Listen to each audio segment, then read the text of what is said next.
dumating na mami. Dumating na si mami. What time? What time they come home? What time? You don't know? You sleep also. Dito na. Nakaabang na. So, Thai Airways. Mila, did mommy, daddy come back already? What time they come home? You know? What time? You don't know. So, pagising ko guys, nandito na ang mga bagahe. So, alam niyo na yan kung ano ang laman. Umuwi na ang mga sundalo sa bahay. So, yan.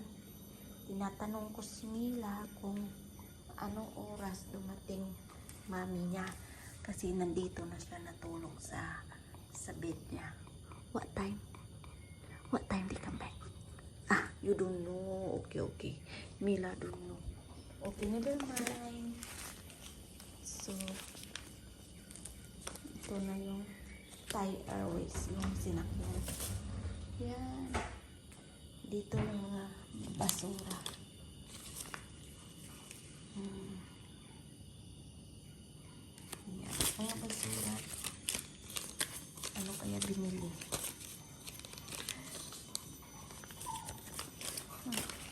Mila don't know what time they come back.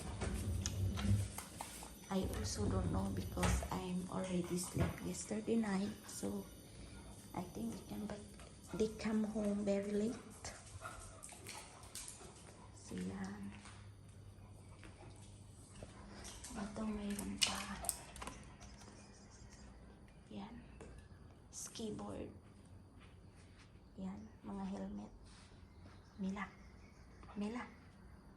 Mila, what time? What time they come back? Si Mila don't know. So, yan ang ating lilinisin mamaya. Itong mga helmet, mga boots, linisan mamaya yan at itago. Tapos, sa next year na naman. Mila. So, guys, ito na yung ski board. Keyboard ng snow, ibilad ko sa init kasi itago na ito. So, next year na naman ito gagamitin. So, Mila, ito tana ang dungol. Yan.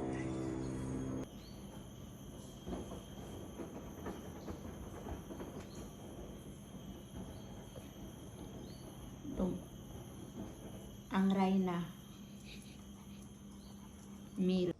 So guys, tapos na yung unpack. So itago na naman natin ito ng ilang linggo. Yung ating malita. Ating busing. Itago na naman. So guys, yan ang ating taguan dito. Itago natin ng mga 2 linggo. Tapos kunin na naman. So yan, hindi na suot ito. Ibalik natin dito. Yan na. Mayroon pa doon sa ilalim. I never felt alone.